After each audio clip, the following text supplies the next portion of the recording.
क्या हर स्त्री पर भरोसा करना सही होता है? इस रहस्यमयी और प्रेरक कथा में जानिए वो 3 प्रकार की महिलाएं जिन पर विश्वास करना जीवन की सबसे बड़ी भूल बन सकता है। नमस्कार प्रिय दर्शकों, हर हर महादेव। दर्शक बंधु, आज की इस विशेष प्रस्तुति में हम आपको एक प्रेरक कथा के माध्यम से बताएंगे कि क्यों एक विशिष्ट परिस्थिति में पत्नी के अतिरिक्त किसी अन्य स्त्री से संबंध रखना पाप नहीं माना जाता। मित्रों, स्त्रियों के स्वभाव को समझना न तो पहले किसी के लिए संभव हुआ है और न ही भविष्य में होगा। स्वयं भगवान भी स्त्रियों के स्वभाव को पूरी तरह समझने में असमर्थ रहे। आज हम आपको बताएंगे कि चाहे आपकी पत्नी कितनी भी अच्छी क्यों ना हो, 3 प्रकार की स्त्रियों पर कभी भरोसा नहीं करना चाहिए, अन्यथा जीवन भर पछताना पड़ सकता है। साथ ही इस वीडियो में हम इस महत्वपूर्ण विषय पर भी चर्चा करेंगे कि कलयुग में अधिकांश महिलाएं अपने पतियों से धोखा क्यों करती हैं और अन्य पुरुषों से संबंध क्यों बनाती हैं। तो चलिए कथा को आरंभ करते हैं। लेकिन आगे बढ़ने से पहले आपको बता दें कि गरुड़ पुराण में कहा गया है कि कथा हो या सीख अगर बीच में छोड़ दिया जाता है तो वह पाप की श्रेणी में आता है। तो आपसे निवेदन है कि वीडियो को अंत तक पूरा देखें और अगर आप एक सनातनी हैं तो वीडियो को लाइक करके चैनल को सब्सक्राइब जरूर कर लें। तो चलिए कथा शुरू करते हैं। दर्शक बंधु, यह एक विशेष प्रसंग है जो करवा चौथ के व्रत, विवाहित जीवन और रिश्तों की वास्तविकता को उजागर करता है। हमारे इस कलयुग में बहुत सी महिलाएं अपने जीवन साथी की दीर्घायु और शांतिपूर्ण जीवन के लिए करवा चौथ का उपवास करती हैं, लेकिन कई बार ऐसा भी देखा गया है कि कुछ स्त्रियां अपने पतियों से दूर होकर दूसरे पुरुषों से निकटता स्थापित कर लेती हैं। आखिर ऐसा क्यों होता है? इस रहस्यमय प्रश्न का उत्तर इस कहानी में छिपा हुआ है। तो वीडियो को अंत तक अवश्य देखें और जानिए इस रहस्य का मूल। यह भगवान शिव और देवी पार्वती की एक अलौकिक कथा है। यदि आप इस पवित्र कथा को पूरी श्रद्धा और मनोयोग से सुनते हैं तो भगवान शिव और माता पार्वती की विशेष अनुकंपा सदैव आप पर बनी रहती है। उनके आशीर्वाद से जीवन की सभी कठिनाइयां और विघ्न समाप्त हो जाते हैं और सुख समृद्धि का मार्ग खुल जाता है। अतः हम आपसे विनम्र प्रार्थना करते हैं कि इस दिव्य कथा को आरंभ से अंत तक ध्यानपूर्वक सुनें। यह कथा आपके जीवन में सौभाग्य और आनंद के द्वार खोल सकती है। थोड़ा विराम लेकर गंभीरता से। अधूरी जानकारी हानिकारक होती है। अपूर्ण ज्ञान व्यक्ति को कभी भी सफलता की ओर नहीं ले जा सकता। अब बिना समय गंवाए हम आपको इस गूढ़ कथा से परिचित कराते हैं। दर्शक बंधु, एक समय की बात है। माता पार्वती कैलाश पर्वत पर अपने सिंहासन पर विराजमान थी। वहीं भगवान शिव भी साथ में स्थित थे। माता पार्वती ने भगवान शिव को प्रणाम किया। भगवान शिव मुस्कुराए और बोले, हे देवी पार्वती, निश्चित ही आपके अंतर्मन में कोई जिज्ञासा उत्पन्न हुई है जिसका समाधान आपको अभी तक प्राप्त नहीं हुआ। निर्भय होकर अपना प्रश्न पूछिए, हम अवश्य आपकी शंकाओं का निवारण करेंगे। माता पार्वती ने विनयपूर्वक कहा, हे प्रभु, ऐसा कहा जाता है कि मनुष्य को केवल एक ही स्त्री से विवाह करना चाहिए और जीवन भर उसी के प्रति निष्ठावान रहना चाहिए। किंतु मैं देखती हूं कि कुछ पुरुष कई बार विवाह करते हैं और अनेक स्त्रियों से लगाव रखते हैं। क्या यह उचित है? अब कथा आगे बढ़ेगी और भगवान शिव माता पार्वती को इस प्रश्न का उत्तर देंगे। यह रहस्यपूर्ण कथा आपके जीवन को सकारात्मक दिशा में मोड़ सकती है, इसलिए इसे अंत तक जरूर सुनें। भगवान शिव बोले, हे देवी, यह प्रश्न अत्यंत महत्वपूर्ण है। इसके उत्तर में मैं तुम्हें एक प्रेरणादायक कथा सुनाना चाहता हूं, लेकिन एक शर्त है, तुम्हें इसे पूरी तन्मयता से सुनना होगा। माता पार्वती ने कहा, हे प्रभु, मैं वचन देती हूं कि इस कथा को अंत तक सुनूंगी और पूरे संसार में इसका प्रचार करूंगी। कृपया मुझे यह कथा सुनाइए। तब भगवान शिव ने कथा कहना प्रारंभ किया। हे पार्वती, प्राचीन काल की बात है। एक नगर में श्याम नामक एक चोर रहा करता था।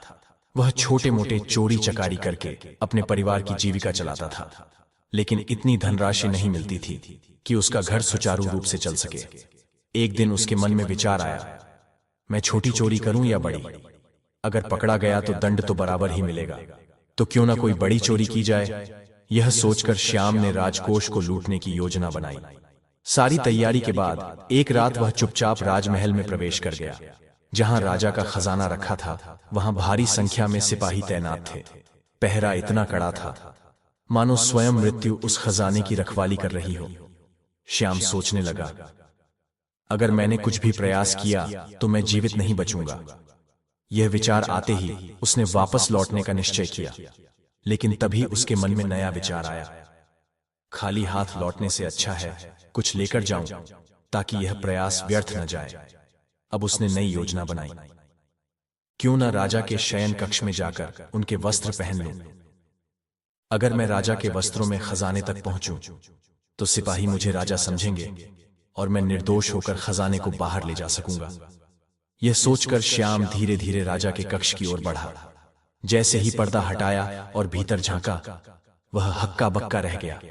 राजा गहरी नींद में सो रहे थे और रानी आधे वस्त्रों में शैया पर बैठी हुई थी। यह देख श्याम के हाथ पांव कांपने लगे।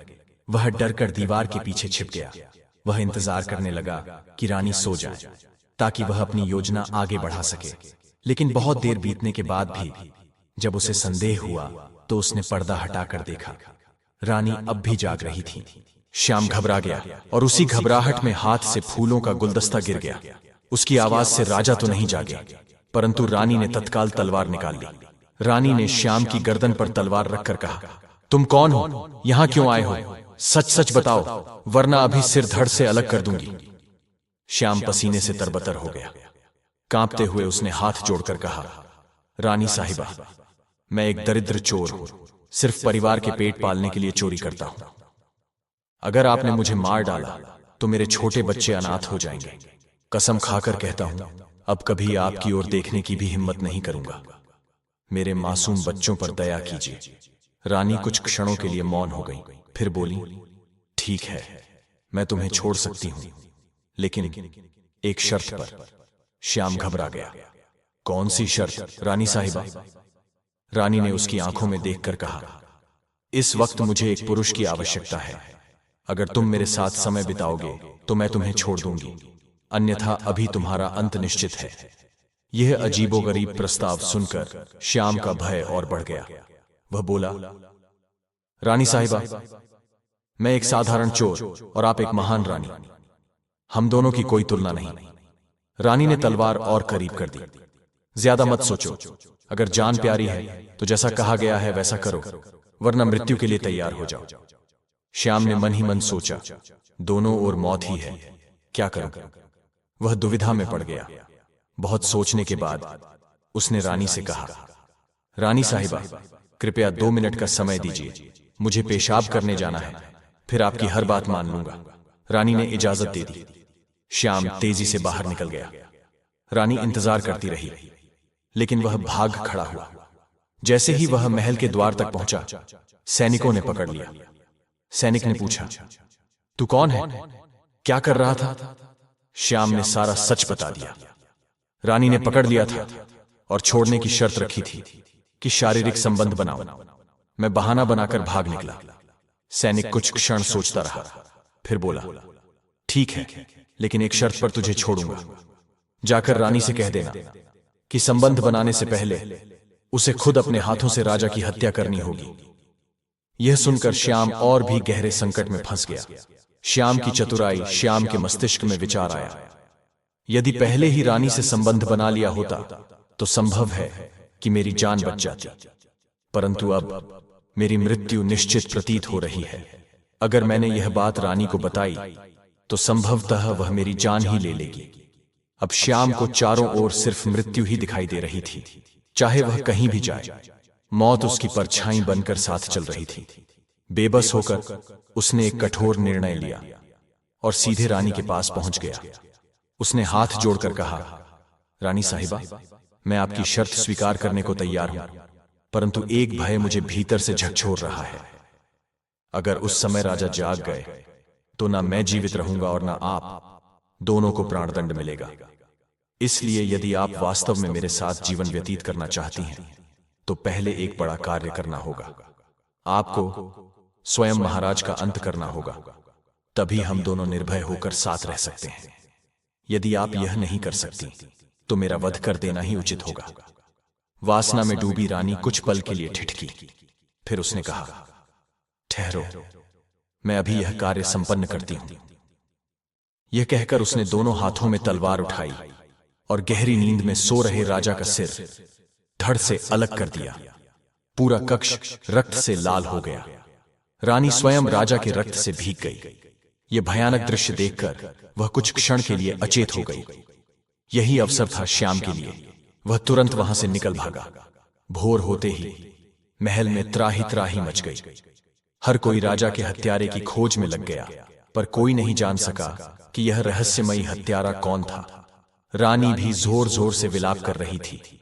पूरा महल शोक में डूबा हुआ था।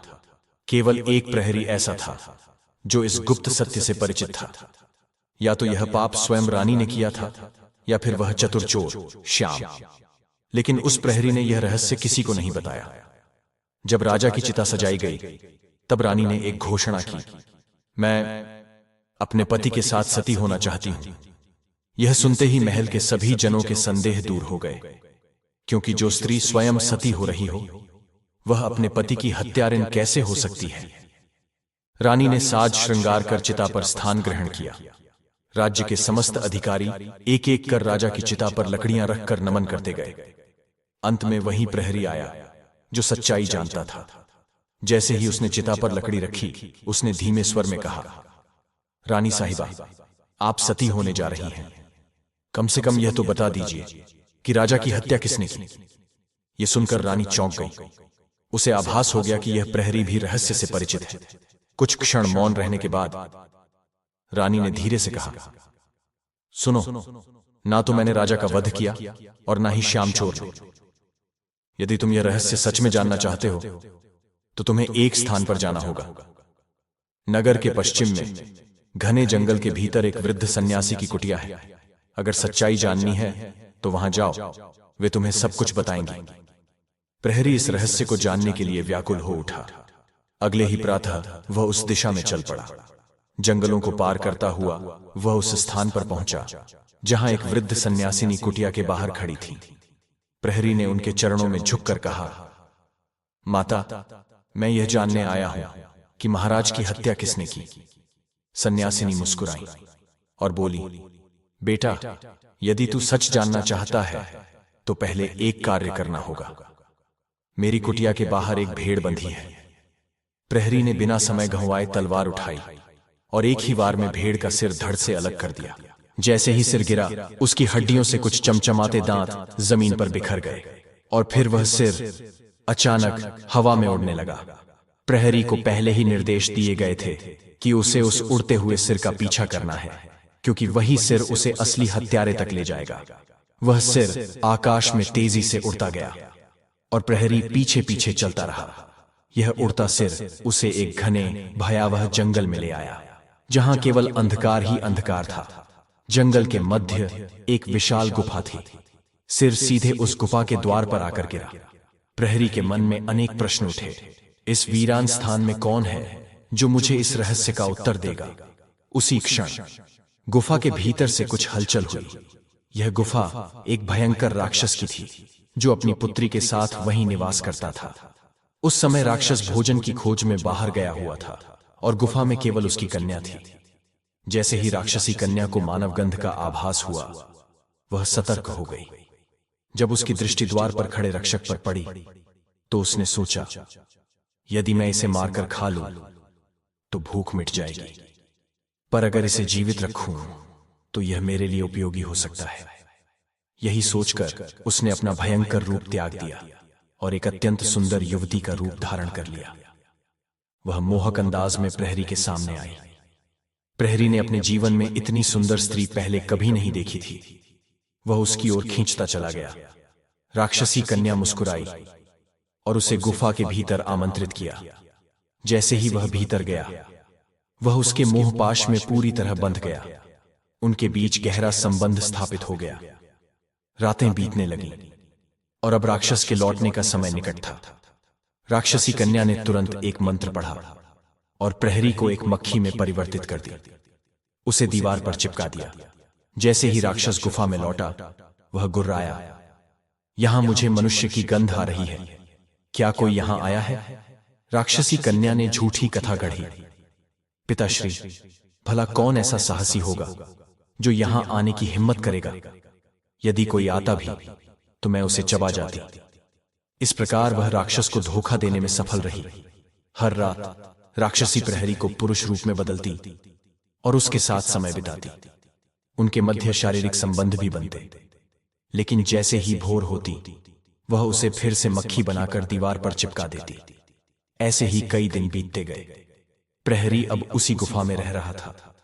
हालांकि उसे अपने परिवार और बच्चों की याद सताती रहती, परंतु राक्षसी के वश में होने के कारण वह वहां से निकल नहीं पाता था।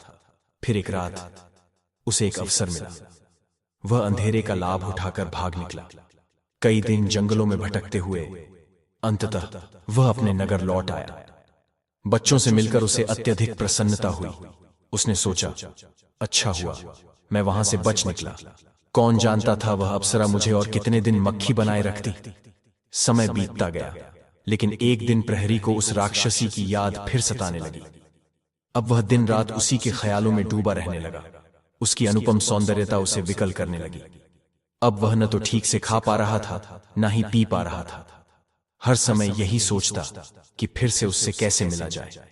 आखिरकार उसकी व्याकुलता इस कदर बढ़ गई कि उसने फिर से वहां जाने का फैसला कर लिया। उसके मन में विचार आया, पिछली बार साध्वी माता ने मुझे वहां भेजा था, अब मुझे रास्ता भी ठीक से याद नहीं, क्यों न फिर से उनकी सहायता ली जाए। यह सोचकर वह पुनः साध्वी मां की कुटिया पर गया और हाथ जोड़कर प्रार्थना की, हे माता, कृपया मुझे एक बार फिर उसी स्थान पर भेज दीजिए जहां आपने पहले भेजा था। अब उस रक्षक को अपने मूल उद्देश्य राजा की हत्या का भेद जानने की स्मृति तक नहीं रही। अब तो उसका चित्त केवल उस राक्षसी कन्या से मिलने की उत्कंठा में डूब चुका था। साध्वी समझ गई कि अब यह पुरुष वासना के वश में हो चुका है। उन्होंने गंभीर स्वर में कहा, वत्स, पहले मेरे पास एक भेड़ थी जिसकी बलि देकर तुम वहां पहुंचे थे। अब वह भी नहीं रही, तो तुम्हें उस स्थान पर दोबारा कैसे भेजूं? माता, मैं जीवन भर आपका सेवक बनकर रहूंगा। बस एक बार मुझे उस अप्सरा रूपी कन्या से मिलने का अवसर प्रदान कीजिए। पुत्र, मैं तुम्हारी इच्छा तो पूरी कर सकती हूं, लेकिन इसके लिए तुम्हें अपने संतान को मेरे पास लाना होगा। बस इतनी सी बात, मैं अभी उसे बुला लाता हूं। उसने अपने पुत्र को बुलाया। साध्वी बोली, जिस तरह तुमने उस भेड़ की गर्दन काटी थी, ठीक वैसे ही अपने पुत्र की गर्दन काटो। जैसे ही उसका शीश आकाश में उड़ने लगे, तुम उसे पकड़ लेना। वही सिर तुम्हें फिर से उसी स्थान तक ले जाएगा। वासना में अंधकारमय हुए रक्षक ने बिना विचारे तुरंत खड्ग उठाई और अपने ही पुत्र का शीश काटने को तत्पर हो गया। लेकिन तभी सन्यासिनी ने उसका हाथ पकड़ लिया और दृढ़ स्वर में बोली, रुको, यही तो तुम्हारे प्रश्न का उत्तर है। ना तो महाराज की मृत्यु किसी चोर ने की थी और ना ही रानी ने। राजा का अंत इस वासना रूपी भूत ने किया था। ठीक वैसे ही जैसे अभी तुम अपने ही पुत्र की बलि देने जा रहे थे। भगवान शिव बोले, हे देवी पार्वती, तुम्हारे प्रश्न का उत्तर देने से पहले मैं तुम्हें एक अत्यंत महत्वपूर्ण सत्य से अवगत कराना चाहता हूं। किसी भी स्थिति में 3 प्रकार की स्त्रियों पर कभी भी भरोसा नहीं करना चाहिए। 1. झूठ बोलने वाली स्त्री। जो स्त्री बार बार झूठ बोलती है, उस पर विश्वास करना अत्यंत घातक हो सकता है। झूठ बोलने की आदत किसी भी रिश्ते की मूल नींव को हिला देती है। जब कोई स्त्री बार बार छल का सहारा लेती है, तो उसका आशय होता है अपनी सच्ची मंशा को छुपाना। ऐसी प्रवृत्ति न केवल रिश्तों में फूट डालती है, बल्कि विश्वास की डोर भी तोड़ देती है। जो व्यक्ति ऐसी स्त्री पर आस्था करता है, वह अंततः अपनी ही भावनाओं को छलता है और फिर पीड़ा पाता है जिससे वह बच सकता था। 2. स्वार्थी और लालची स्त्री। जो स्त्री केवल अपने लाभ और इच्छाओं की पूर्ति के लिए दूसरों का उपयोग करती है, उसके भावनात्मक इरादे स्पष्ट नहीं होते। स्वार्थ और लालसा किसी भी संबंध की सच्चाई को नष्ट कर देते हैं। ऐसी स्त्री हमेशा खुद को प्राथमिकता देती है। वह ना तो किसी और की भावना का आदर करती है और ना ही किसी की आवश्यकता की कद्र। अगर कोई पुरुष ऐसी स्त्री पर विश्वास करता है तो उसे न केवल भावनात्मक ठेस लगती है बल्कि आर्थिक और मानसिक क्षति भी हो सकती है। 3. विश्वासघात करने वाली स्त्री। यदि किसी स्त्री में निष्ठा और समर्पण की कमी हो तो यह सबसे बड़ा संकट का संकेत होता है। निष्ठा ही हर रिश्ते की मजबूत नींव होती है। जब यह भाव खो जाता है तो संबंध कभी भी टूट सकता है। कठिन समय में या किसी नए आकर्षण के कारण ऐसी स्त्री अपने साथी के साथ विश्वासघात कर सकती है। ऐसी स्त्री के साथ जीवन बिताना मानसिक और आत्मिक रूप से दुखदायी हो सकता है, क्योंकि कोई भी संबंध यदि उसमें भरोसा और प्रेम तो हो पर निष्ठा का अभाव हो तो उसका अंत निश्चित है। हे पार्वती, इन 3 स्त्रियों पर अंधविश्वास करना स्वयं के जीवन को संकट में डालना है। इसलिए जो पुरुष विवेक रखते हैं उन्हें ऐसे स्वभाव को पहचानना सीखना चाहिए। दर्शक बंधु, अब भगवान शिव माता पार्वती जी से कहते हैं, हे देवी पार्वती, अब मैं तुम्हारे प्रश्न का उत्तर देता हूं। क्या यह अधर्म नहीं है कि कोई पुरुष अपनी धर्म पत्नी के अतिरिक्त किसी अन्य नारी से संबंध बनाए? हे पार्वती, मानव जीवन में संबंधों का अत्यधिक महत्व है और इन रिश्तों में सबसे पवित्र और गहन बंधन है विवाह। विवाह की शुद्धता और नैतिक जिम्मेदारी।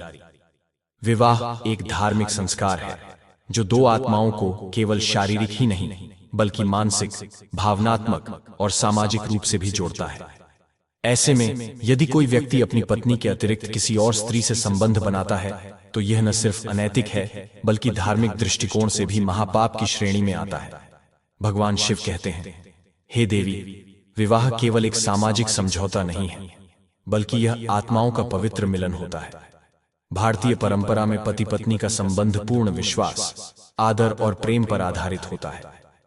जब विवाह संपन्न होता है तो पुरुष अपनी पत्नी के प्रति वफादारी, समर्पण और जीवन भर साथ निभाने की प्रतिज्ञा करता है। ऐसे में किसी अन्य महिला से संबंध रखना केवल पत्नी के विश्वास को तोड़ना नहीं होता बल्कि यह विवाह की मर्यादा का उल्लंघन भी होता है। निष्ठा और समर्पण किसी भी वैवाहिक संबंध के मूल आधार होते हैं। यदि इन दोनों में कहीं कोई कमी आ जाए तो वह बंधन टूटने के कगार पर पहुंच जाता है। धार्मिक दृष्टिकोण से विवाह का मूल्य। सनातन धर्म में विवाह को अत्यंत पवित्र माना गया है। वेद, उपनिषद और धर्मशास्त्रों में पति पत्नी के संबंध को दिव्य बंधन बताया गया है। श्रीमद् भगवद गीता में भी कहा गया है कि किसी भी रिश्ते में सत्य, आस्था और सम्मान का होना अनिवार्य है। यदि कोई पुरुष अपनी पत्नी के अतिरिक्त किसी अन्य नारी से संबंध बनाता है तो यह उसके चरित्र, नैतिकता और धर्म बुद्धि पर गंभीर प्रश्न उठाता है।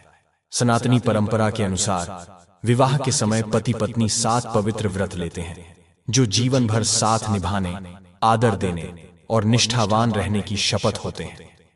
यदि कोई इन प्रतिज्ञाओं को तोड़ता है तो यह न केवल व्यक्तिगत जीवन को बाधित करता है बल्कि आध्यात्मिक और सामाजिक दृष्टिकोण से भी नकारात्मक परिणाम देता है। इस प्रकार विवाह केवल 2 व्यक्तियों का नहीं बल्कि 2 कुलों और पूरे समाज का एक सुदृढ़ स्तंभ होता है जिसे धर्म और नैतिक मूल्यों से पुष्ट बनाए रखना हर व्यक्ति का कर्तव्य है। हर पुरुष और स्त्री का दायित्व है कि वे विवाह की शुद्धता को बनाए रखें। किसी पराई स्त्री से संबंध बनाना न केवल पारिवारिक संरचना को प्रभावित करता है बल्कि समाज और धर्म की दृष्टि से भी अनुचित और पाप कर्म होता है। धार्मिक और नैतिक पहलू से देखा जाए तो विवाह एक पवित्र संबंध है जिसमें पति पत्नी एक दूसरे के प्रति निष्ठा की प्रतिज्ञा लेते हैं। यह वचन अत्यंत गहन और धर्मयुक्त होता है। यदि कोई इस निष्ठा को भंग करता है तो वह पाप का सहभागी बनता है। समाज में विवाह को एक स्थायी और प्रतिष्ठित रिश्ता माना गया है। जब पति पत्नी के बीच विश्वास होता है तो समाज भी उस संबंध को आदर की दृष्टि से देखता है। लेकिन यदि कोई पुरुष अपनी पत्नी को धोखा देता है तो यह सामाजिक रूप से तिरस्कृत माना जाता है। यह न केवल उसकी व्यक्तिगत प्रतिष्ठा को हानि पहुंचाता है बल्कि संपूर्ण परिवार पर भी नकारात्मक प्रभाव डालता है। जब पति किसी अन्य स्त्री से जुड़ाव बनाता है तो पत्नी को गहरा मानसिक और आत्मिक आघात पहुंचता है। जिस पत्नी ने अपने पति पर संपूर्ण विश्वास रखा हो वह जब विश्वासघात का अनुभव करती है तो उसका आत्मबल टूट जाता है। यह दुखद स्थिति केवल पत्नी तक सीमित नहीं रहती, बल्कि संतान और अन्य परिजन भी प्रभावित होते हैं। यहां तक कि धोखा देने वाला व्यक्ति स्वयं भी अपराध बोध और मानसिक तनाव से ग्रस्त हो सकता है। हर रिश्ता अपना एक विशिष्ट स्थान और महत्व रखता है। पति पत्नी का संबंध जीवन भर साथ निभाने की शपथ पर टिका होता है। यह भावनात्मक और मानसिक स्तर पर इतना प्रबल होता है कि किसी तीसरे की उपस्थिति इस नींव को हिला सकती है। दूसरी स्त्री से संबंध न केवल पत्नी के लिए वेदनादायक होता है, बल्कि यह पूरे परिवार और सामाजिक व्यवस्था को भी चोट पहुंचाता है। मित्रों, किसी अन्य स्त्री से संबंध बनाना न केवल रिश्तों की सच्चाई और ईमानदारी को आघात करता है, बल्कि यह आत्मसम्मान को भी ठेस पहुंचाता है। पति जब विवाह के पवित्र बंधन में बंधते हैं तो वे वचन लेते हैं, लेकिन यदि संतान न हो तो पुनर्विवाह किया जा सकता है। ऐसी स्थिति में यदि पत्नी के अलावा किसी अन्य नारी से संबंध बनाया जाए तो उसे पाप नहीं माना गया है। हे देवी पार्वती, जो पुरुष अपने वचनों, निष्ठा और धर्म को याद रखते हैं, वही अपने परिवार, समाज और आत्मा के प्रति सच्चे होते हैं। दर्शक बंधु, पति पत्नी का रिश्ता पवित्र बंधन होता है। वे हमेशा साथ सोते हैं, लेकिन जो स्त्री निर्वस्त्र होकर अपने पति संग सोती है, उसके भीतर 4 अलौकिक गुण प्रकट होते हैं। यदि आप भी उन 4 विशेषताओं को जानना चाहते हैं तो इस विचित्र रहस्य को अंत तक जरूर सुनें। अब इस गूढ़ तत्व को हम एक छोटी सी प्रेरणादायक कहानी के माध्यम से समझते हैं। बहुत समय पूर्व की बात है। एक गांव में 2 कुटुंब निवास करते थे। दोनों परिवारों में गहरा स्नेह बंधन था और उनके जीवन में सदा आनंद और उल्लास बना रहता था। वे जहां भी कार्य करते, साथ ही जाते और साथ ही लौटते। इन दोनों परिवारों में एक कन्या थी जो उनके जीवन में अपार सुख लेकर आई थी। हालांकि उन्हें पुत्र संतान की कमी का आभास होता था, लेकिन बेटियों की उपस्थिति ने उनके घरों में खुशी बनाए रखी। समय के साथ दोनों परिवारों में एक पुत्र रत्न का भी जन्म हुआ। बेटियां अब किशोरावस्था में प्रवेश कर चुकी थीं। दोनों परिवारों ने विचार किया, क्यों ना हमारी दोनों कन्याओं का विवाह एक ही घर में कर दिया जाए। इस प्रस्ताव पर दोनों परिवार सहमति जताने ही वाले थे। तभी परिवार के एक बुद्धिमान वृद्ध ने उन्हें समझाया, पुत्रों, तुम दोनों मेरे लिए समान हो। भले ही अलग वंश से हो, लेकिन जीवन साथ बिताते हो। मेरा अनुभव कहता है, यदि तुम अपनी पुत्रियों का विवाह एक ही घर में करोगे तो भविष्य में उनके बीच कलह और ईर्ष्या की संभावना बढ़ सकती है। उनके शब्दों को सुनकर दोनों परिवारों ने गंभीरता से विचार किया। उन्हें एहसास हुआ कि वृद्धजन ने सत्य ही कहा है। इसलिए तय हुआ कि दोनों बहनों का विवाह अलग अलग घरों में किया जाएगा। कुछ महीनों बाद शुभ विवाह की तिथि निश्चित हुई और शादी का पावन दिवस आ पहुंचा। दोनों बहनें अत्यंत आकर्षक थीं, परंतु बड़ी बहन का वर्ण थोड़ा गेहुआ था, जबकि छोटी बहन उज्ज्वल गोरी थी।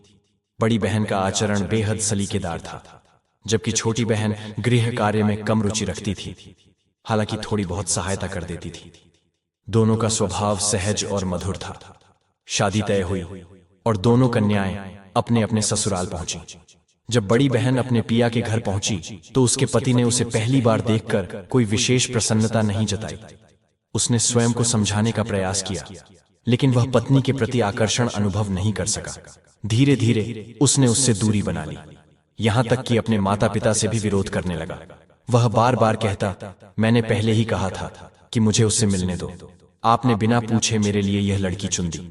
मैं इसके साथ जीवन कैसे बिता सकता हूं? माता पिता ने उसे समझाया, बेटा, यह लड़की काली नहीं, बस थोड़ी सांवली है। हम भी सांवले हैं, तो क्या हमें विवाह नहीं करना चाहिए था? हमने भी शादी की और हमारा जीवन खुशहाल रहा। अब तुम्हारी बारी है इस रिश्ते को निभाने की। पति की बेरुखी से पत्नी का मन टूटने लगा। वह भीतर ही भीतर घुटती जा रही थी। उसी गांव में एक वयोवृद्ध महिला भी थी, जिन्हें सब आंटी कहकर संबोधित करते थे। जब उन्हें इस स्थिति का ज्ञान हुआ तो वे अत्यंत व्यथित हुईं। उनका मानना था कि जब कोई लड़की किसी घर की बहू बनती है तो वह उसी घर की बेटी के समान होती है। उन्होंने उस घर जाना शुरू किया और एक दिन सीधे बहू से मिलने के बहाने वहां पहुंची।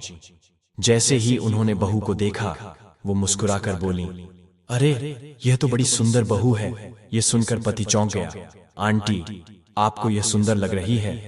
मुझे तो इसमें कोई सुंदरता नजर नहीं आती। आंटी बोली, बेटा, तुम्हारी पत्नी लाखों में एक है। उसका स्वभाव और शालीनता अनमोल है। अगर तुमने उसे ठुकराया तो केवल दुख और पछतावा ही शेष रहेगा। लड़का बोला, नहीं, मैं तो उसकी छोटी बहन से शादी करना चाहता हूँ। वह गोरी है, सुंदर है। काकी माँ ने समझाया, बेटा, क्या रिश्ता सिर्फ चेहरे की चमक पर टिकता है? लड़के ने जवाब दिया, काकी माँ, पहले चेहरा देखा जाता है, फिर स्वभाव। काकी माँ हंसी और बोली, अगर पत्नी सुंदर हो लेकिन सास ससुर से झगड़ा करे, तुमसे बुरा बर्ताव करे तो कैसा लगेगा? लड़का मौन हो गया। काकी माँ ने आगे कहा, बेटा, मैंने सुना है कि तुमने अब तक सुहागरात भी नहीं मनाई। आखिर ऐसी क्या मजबूरी थी? लड़का बोला, यह लड़की मेरे भाग्य में लिखी थी। मेरे माता पिता की गलती है। यह विवाह नहीं होना चाहिए था। यह कहकर वह उदासी में चला गया। काकी माँ समझ गई कि यदि कुछ समाधान नहीं निकाला गया तो यह विवाह टूट सकता है। उन्होंने 2 दिन परिस्थिति का निरीक्षण किया। इधर वह सांवली बहू भी गहरे कष्ट में थी। वह सोचती, मेरे माता पिता ने मेरा विवाह उस घर में क्यों किया जहां पति मुझे स्वीकार ही नहीं करता? अगर उनके खुद के घर में कोई सांवली बेटी हो और कोई उसे ठुकरा दे तो कैसा लगेगा? हालांकि उसके सास ससुर दयालु और सहायक थे। वे उसे सांत्वना देते और कहते, बेटी, स्त्री अपने प्रेम, सेवा और धैर्य से पति का दिल जीत सकती है। लेकिन पति उससे कतराता रहा। जब भी पति ने खाने को कहा, वह प्रेम पूर्वक भोजन परोसती, पर पति क्रोधित हो उठता, ना स्वयं खाता और ना ही उसे परोसने देता। वह बार बार कहता, मैं तुम्हें दोष नहीं दे रहा, मैं अपने माता पिता को दोष देता हूं। मैं तुम्हारे साथ नहीं रह सकता। तुम घर लौट जाओ, दूसरी शादी कर लो। यह सुनकर पत्नी का हृदय विदीर्ण हो गया। वह सोचती, मैं पुनः विवाह कैसे करूं? मेरे माता पिता ने बड़ी कठिनाई से मेरी शादी करवाई है। अब मायके जाऊंगी तो समाज तिरस्कार करेगा। इधर बूढ़ी चाची अत्यंत समझदार थी। वे सीधा ससुराल वालों के पास पहुंची और बोली, मैं एक अचूक उपाय लेकर आई हूं जिससे तुम्हारा पुत्र अपनी पत्नी को स्वीकार कर लेगा। सास ससुर चिंतित होकर बोले, कृपया हमें वह मार्ग बताइए जिससे हमारे बेटे को समझाया जा सके। चाची बोली, पहले मुझे बहू से मिलने दो। वे बहू के कमरे में पहुंची। वहां बहू अकेली विरक्त मन से बिस्तर पर बैठी थी। चाची ने उसे स्नेहपूर्वक दुलारा और कोमल स्वर में पूछा, बेटी, तुम रो क्यों रही हो? आखिर तुम्हारे जीवन में ऐसा कौन सा दुख है? तुम्हारे सास ससुर तुम्हारे साथ हैं, फिर भी तुम इतनी उदास क्यों हो? बहू ने अपने आंसू पोंछते हुए जवाब दिया, आंटी, यदि सास ससुर का साथ मिल भी जाए, लेकिन यदि स्वयं पति ही अपनाने से इनकार कर दे तो किसी नारी का जीवन अधूरा रह जाता है। यह सुनकर आंटी मां मुस्कुराई और स्नेह से बोली, बेटी, मैं तुम्हारे लिए कुछ ऐसे उपचार लेकर आई हूं जिन्हें अपनाकर तुम अपने पति को अपनी ओर आकर्षित कर सकती हो। फिर उन्होंने सास ससुर की ओर देखकर कहा, मां जी, बाबूजी, आप दोनों कृपया कुछ देर के लिए बाहर जाइए। मुझे अपनी बहू से एकांत में कुछ महत्वपूर्ण बात करनी है। जैसे ही सास ससुर कमरे से बाहर गए, आंटी मां बहू के पास बैठी और धीरे से बोली, बेटी, आज मैं तुम्हें 4 ऐसे गुणों के बारे में बताने जा रही हूं जो हर स्त्री में होने चाहिए। यदि कोई नारी इन गुणों को आत्मसात कर ले तो उसका जीवन आनंदमय और सुखी बन सकता है। इन गुणों को अपनाकर वह अपने पति को सदा अपने प्रेम में बंधे रख सकती है और फिर उसका पति उसे कभी नहीं छोड़ेगा। इसके बाद आंटी मां ने सवाल किया, क्या तुम अपने पति के साथ वस्त्र विहीन सोती हो? यह सुनकर बहू चौंकी और सकपकाकर बोली, दादी, आप कैसी बातें कर रही हैं? मैं अपने पति के साथ ऐसे कैसे सो सकती हूं? इस पर आंटी मां हंसी और बोली, बेटी, मेरी बात का गलत अर्थ मत निकालो। पति पत्नी का रिश्ता अत्यंत पवित्र होता है। वे एक दूसरे के सबसे निकट होते हैं, तो उन्हें आपस में संकोच नहीं करना चाहिए। इसका मतलब यह नहीं कि तुम अपने सभी कपड़े त्याग दो, बल्कि तुम सौम्य और मनोहर वस्त्र पहन सकती हो, जिससे तुम्हारी सुंदरता और भी निखर कर सामने आए। जब तुम ऐसा करोगी तो तुम्हारा पति स्वाभाविक रूप से तुम्हारी ओर खींचा चला आएगा। बहू ने संकोच के साथ कहा, नहीं, मैं ऐसा कभी नहीं करती।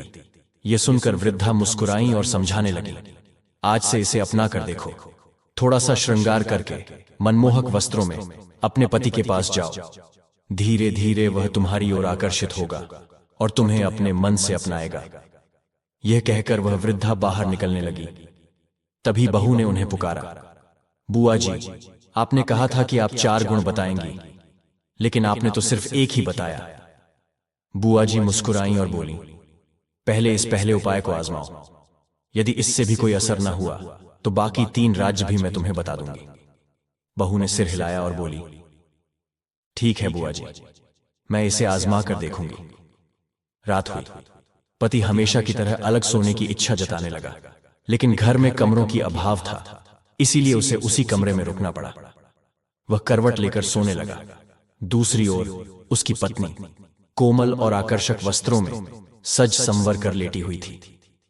आधी रात को जब पति की आंख खुली तो उसकी नजर अपनी पत्नी पर पड़ी। उसकी दृष्टि वहीं ठहर गई। उसने मन ही मन सोचा, मेरी पत्नी तो सच में अद्भुत रूपवती है, अब भी मैं इससे किनारा कर रहा हूं। वह बार बार पत्नी की ओर देखने लगा।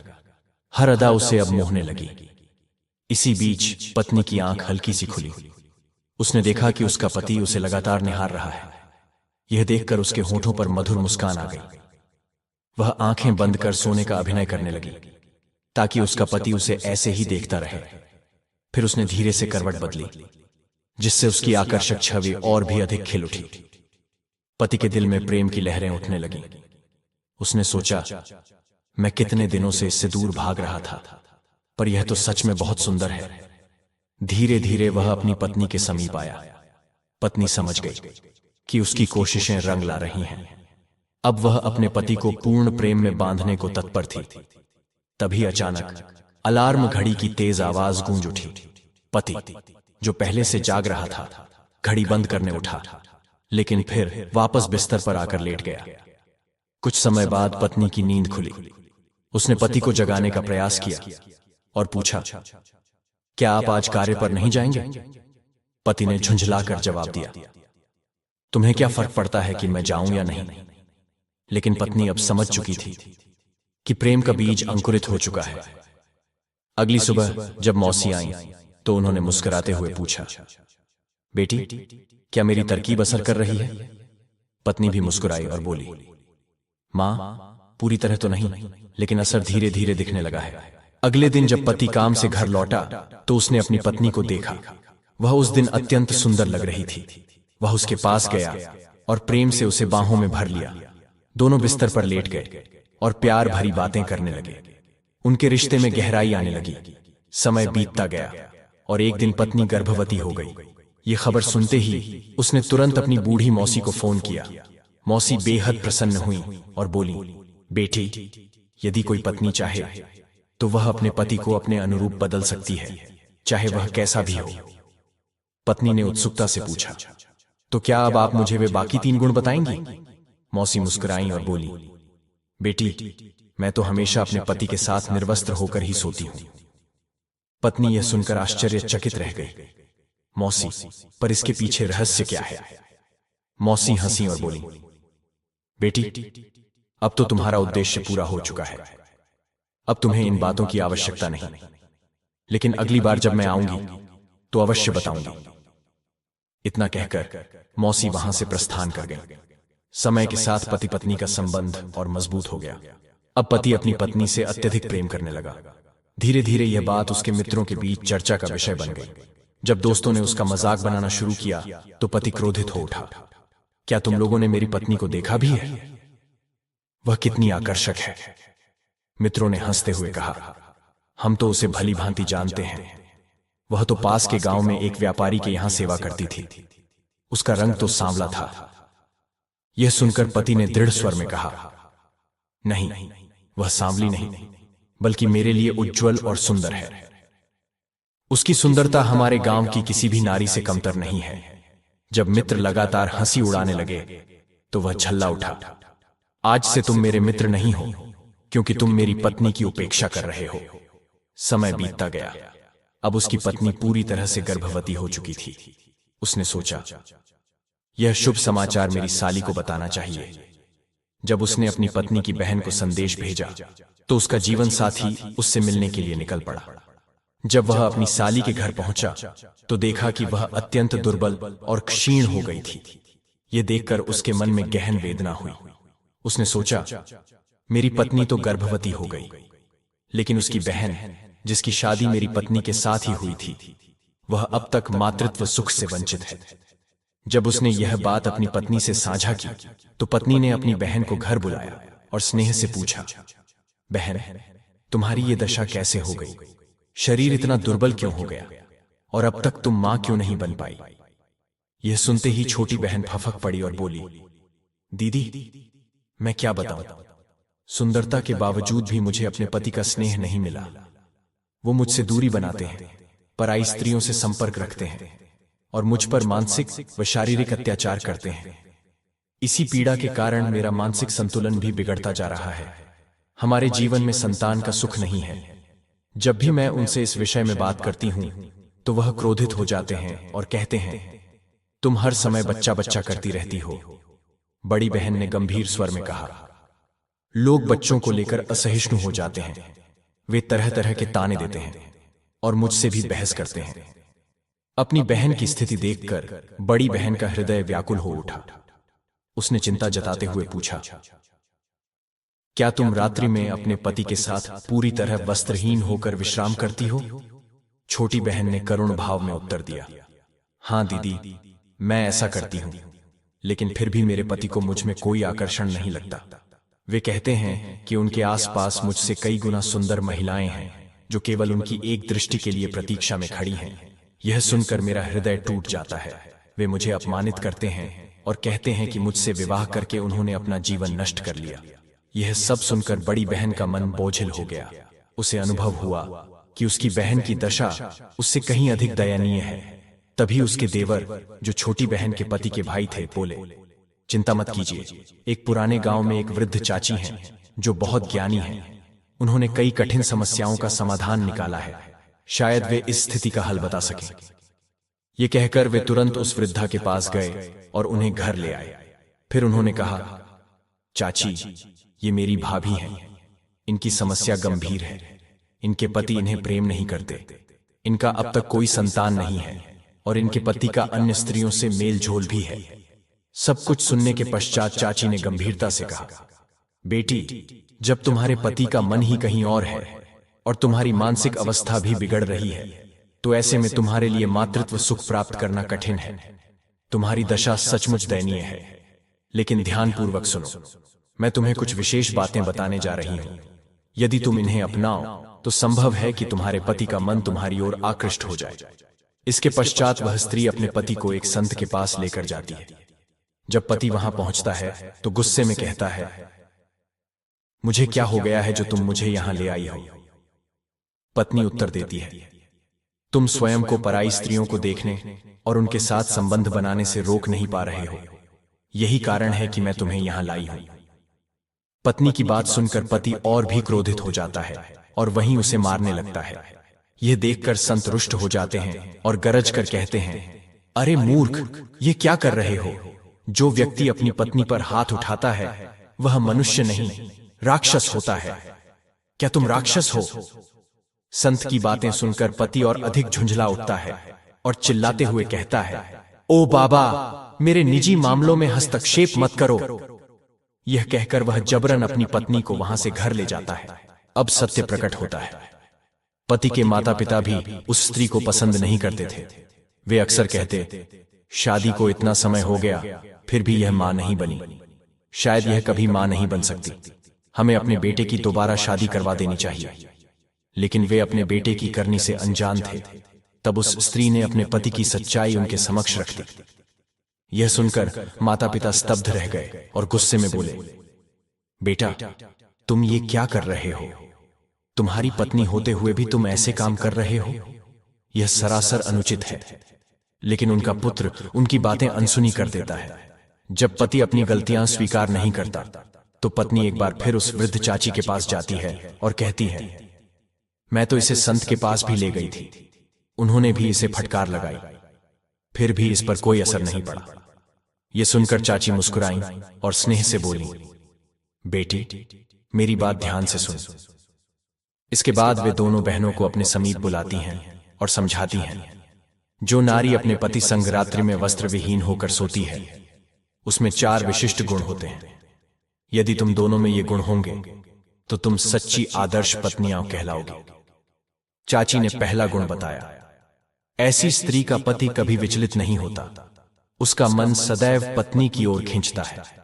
जब स्त्रियां पूरी तरह खुलकर पति संग सोती हैं तो पति का मन भटकने की बजाय उसी में रम जाता है। दूसरा गुण बताते हुए चाची बोली, जो स्त्रियां इस प्रकार से पति के समीप होती हैं उन्हें शीघ्र ही संतान प्राप्ति का सौभाग्य मिलता है। पति पत्नी के बीच अधिक निकटता, प्रेम और अपनापन जन्म लेता है, जिससे दाम्पत्य जीवन मधुर बनता है। फिर उन्होंने तीसरा गुण समझाया, ऐसी नारियों का वैवाहिक जीवन अधिक स्थिर और सुखमय होता है। आजकल रिश्तों में छोटी छोटी बातों पर मनमुटाव होते हैं, परंतु यह अभ्यास उन्हें भावनात्मक रूप से अधिक दृढ़ बनाता है। चौथा गुण बताते हुए वृद्धा बोली, क्या तुम जानती हो, ऐसी स्त्रियां मानसिक रूप से सशक्त बनी रहती हैं। वे जिम्मेदारियां तो निभाती ही हैं, साथ ही प्रेमपूर्ण दाम्पत्य उन्हें आंतरिक ऊर्जा और प्रसन्नता देता है।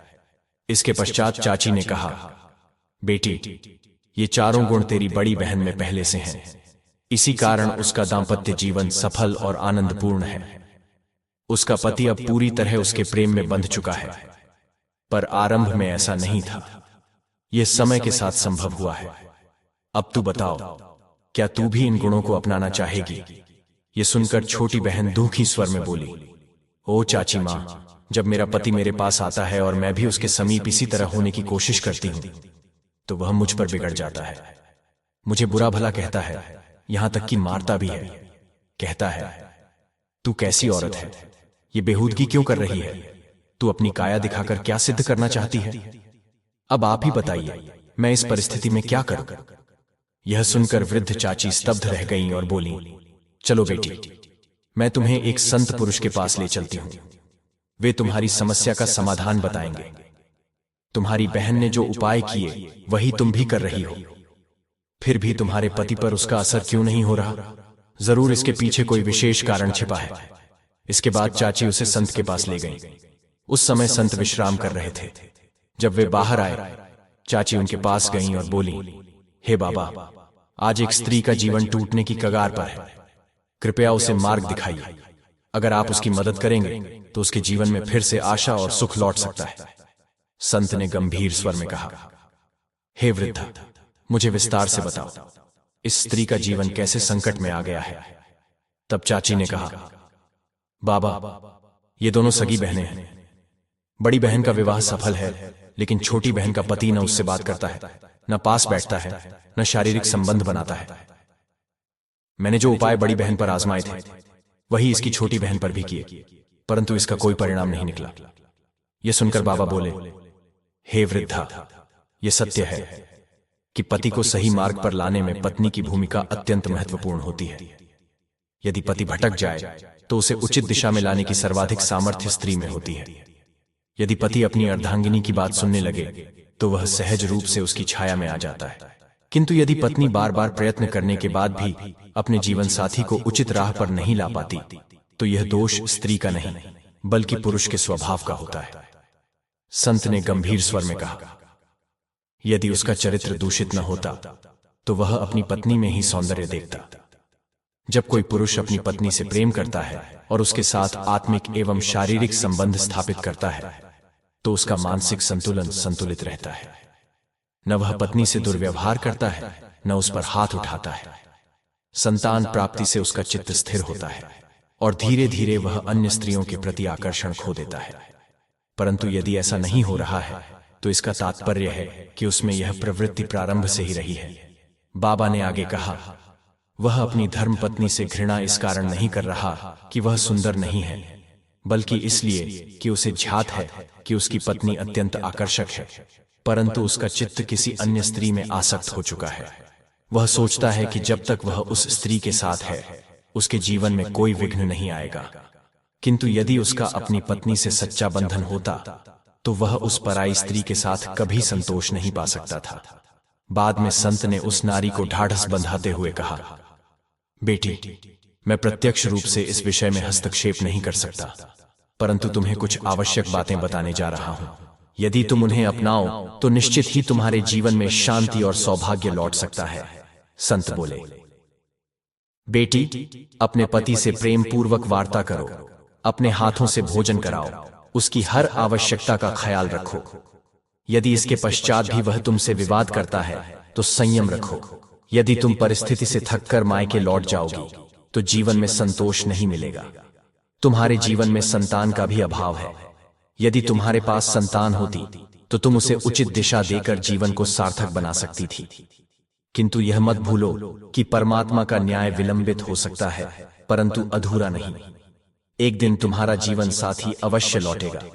जो स्त्री तुम्हारे पति को बहका रही है वह कभी प्रसन्न नहीं रह पाएगी, क्योंकि तुम एक नेक हृदया स्त्री हो जिसने जीवन में बहुत पीड़ा सही है।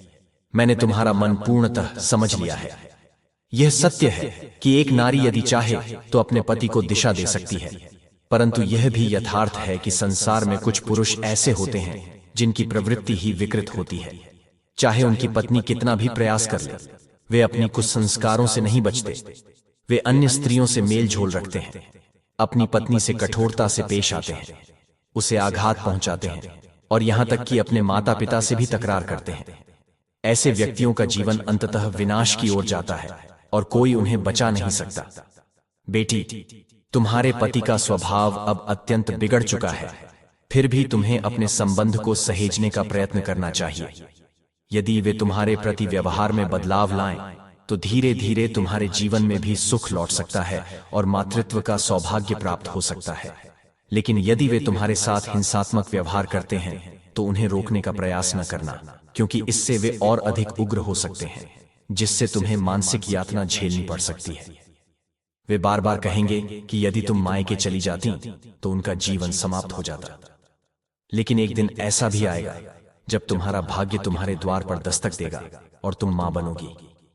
इसके पश्चात बाबा ने उसे कुछ औषधीय जड़ी बूटियां दी और कहा, बेटी, इसे दूध में मिलाकर अपने पति को पिलाना। इससे धीरे धीरे उनके बार बार पराई स्त्रियों के पास जाने की आदत में कमी आएगी। बाबा ने उसे कई अन्य मार्गदर्शक बातें भी बताई और धैर्य के महत्व को समझाया। बेटी, तुम मनुष्यों से विश्वास खो सकती हो, लेकिन ईश्वर से नहीं। प्रभु का न्याय सटीक और निष्पक्ष होता है। यह कहकर बाबा ने उसे आश्वस्त किया और विदा ली। बड़ी बहन भीतर से अत्यंत दुखी थी, क्योंकि वह अपनी छोटी बहन को इस कष्ट में नहीं देखना चाहती थी। उसके भीतर यह विचार उमड़ने लगा, हम दोनों ने साथ साथ विवाह किया, हम दोनों को संतान का सुख प्राप्त हुआ, फिर भी समान गुणों के बावजूद मेरी बहन का पति उसकी ओर क्यों नहीं आकृष्ट होता। धीरे धीरे दोनों बहनें अपने अपने घर लौट गईं। शाम को पत्नी ने अपने पति को वह औषधि मिश्रित दूध पिलाया। पति ने वह दूध ग्रहण कर लिया, जिसका प्रभाव कुछ सप्ताहों तक बना रहा। वह धीरे धीरे पत्नी की ओर आकर्षित होने लगा और उसके प्रति आत्मीयता अनुभव करने लगा। अब वह पत्नी के साथ अधिक समय बिताने लगा और बाहरी स्त्रियों से मिलना जुलना बंद कर दिया। परंतु कुछ महीनों बाद उसका मन फिर भटकने लगा। वह पुनः अन्य स्त्रियों की ओर आकृष्ट होने लगा। जब पत्नी ने यह देखा तो वह पुनः बाबा के आश्रम की ओर दौड़ी। उस समय बाबा ध्यान में लीन थे। जब वे ध्यान से बाहर आए तो उन्होंने देखा कि इस बार वह अकेली आई थी, जबकि पिछली बार वह अपनी वृद्ध मौसी और बहन के साथ आई थी। बाबा ने पूछा, बेटी, क्या समस्या है? इस बार तुम अकेली क्यों आई हो? उसने सारी बात स्पष्ट कर दी। बाबा, उस जड़ी बूटी का असर केवल 1 मास तक रहा और अब मैं गर्भवती हूं। यह जानकर मैं अत्यंत आनंदित हूं, लेकिन मेरे पति फिर से पराई स्त्रियों में रुचि लेने लगे हैं। अब आप ही बताइए, मैं क्या करूं? बाबा बोले, बेटी, मैंने पूर्व में भी कहा था, संसार में कई पुरुष ऐसे होते हैं जो केवल अपनी पत्नी के साथ जीवन बिताने में विश्वास रखते हैं। मित्रों, इस कथा से हमें यह बोध होता है कि संबंध केवल बाह्य सौंदर्य से नहीं निभाए जाते, अपितु सच्चे प्रेम, समझदारी और विश्वास से पोषित होते हैं। यदि प्रेम केवल शारीरिक सौंदर्य पर आधारित हो तो वह अल्पकालिक होता है, लेकिन जब प्रेम आत्मा से जुड़ता है तो वह आजीवन बना रहता है। रिश्तों में विश्वास, समर्पण और एक दूसरे को समझने की क्षमता सबसे महत्वपूर्ण होती है। दर्शक बंधु, कथा अभी यहीं खत्म नहीं हुई। आज हम जानेंगे एक ऐसा रहस्य जो सुनने में अजीब लगे, परंतु शास्त्रों में इसका उल्लेख मिलता है। आखिर क्यों सुंदर स्त्रियां और गौरी स्त्रियां अक्सर निसंतान रह जाती हैं? यह बात थोड़ी चौंकाने वाली अवश्य है, लेकिन इसमें छिपा है एक गहन सत्य। क्या आपने कभी विचार किया है कि वे कौन से कर्म होते हैं जो स्त्रियों को मातृत्व के सौभाग्य से वंचित कर देते हैं? किस नारी का भाग्य संतान सुख से वंचित रह जाता है? आज हम यह सब जानेंगे एक प्रेरणात्मक कथा के माध्यम से। कलयुग की उन स्त्रियों का भाग्य जो मां नहीं बन पाती और इसके पीछे छिपे कारण। यदि आपको यह कथा ज्ञानवर्धक लगे तो कमेंट में हर हर महादेव अवश्य लिखें। गरुड़ पुराण में कहा गया है कि कोई भी कथा अधूरी नहीं छोड़नी चाहिए, वरना पाप का भागी बनना पड़ता है। इसलिए इस दिव्य ज्ञान को पूर्ण श्रद्धा और निष्ठा से सुने और पुण्य अर्जित करें। तो आइए आरंभ करते हैं आज की कथा। एक छोटे से ग्राम में रहती थी सुमति, एक निर्धन कृषक की इकलौती संतान। उसके माता पिता सरल स्वभाव के थे और उन्होंने सुमति का पालन अत्यंत स्नेह से किया था। सुमति न केवल रूपवती थी, बल्कि उसमें अनेक सद्गुण भी समाहित थे। उसका स्वभाव सहज, वाणी मधुर और व्यवहार अत्यंत विनीत था। वह अपने माता पिता संघग्राम के एक छोटे कुटीर में आनंदमय जीवन व्यतीत कर रही थी।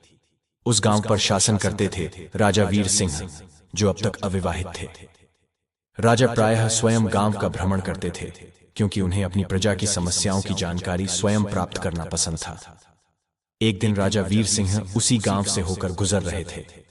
तभी सुमति अपने घर के समीप नदी किनारे वस्त्र धो रही थी। सुमति की सरलता और शोभा ने राजा को आकर्षित कर लिया। उन्होंने तुरंत अपने अश्व को रोका और उसके समीप पहुंचे। राजा कुछ कह पाते उससे पहले ही सुमति घबराकर अपने घर की ओर दौड़ पड़ी। राजा ने उसे पुकारा, परंतु सुमति बिना उत्तर दिए भीतर चली गई। राजा की आवाज सुनकर सुमति के पिता रघुनाथ बाहर आए। द्वार पर राजपुरुष को देख उन्होंने घबराकर हाथ जोड़ लिए। महाराज, आप हमारे द्वार कैसे पधारे? कहीं मुझसे कोई त्रुटि तो नहीं हो गई?